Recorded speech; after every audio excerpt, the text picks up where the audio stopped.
Ibu ini tak kuasa menahan tangisnya saat tiba di anak sungai perumahan Sukajaya Permai, Sukarami, Palembang, Sumatera Selatan.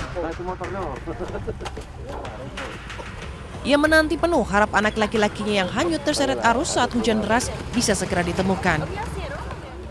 Saat anaknya dilaporkan hanyut, dia mengaku bermimpi anaknya meminta tolong.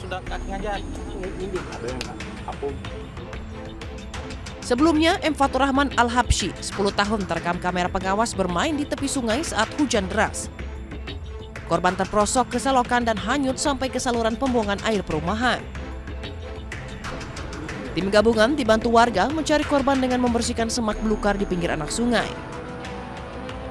Pencarian juga dilakukan dengan menyisir anak sungai hingga radius 2,5 km yang dilakukan berulang-ulang. Di jam 6 pagi, pukul 6 pagi ya sampai sore hari ini kita melakukan pencarian melalui penyisiran ya secara manual.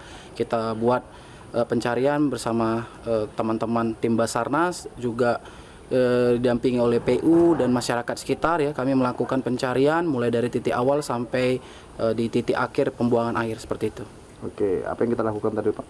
Kita melakukan pertama penyisiran berupa semacam pagar ya, jadi pagar beruntun seperti itu, sembari kita melakukan pembersihan ya yang dicurigai adanya korban. Hingga hari ini belum ada titik terang dan pencarian akan terus dilakukan maksimal hingga 7 hari ke depan. Dari Palembang, Sumatera Selatan, Firdaus Ainus melaporkan.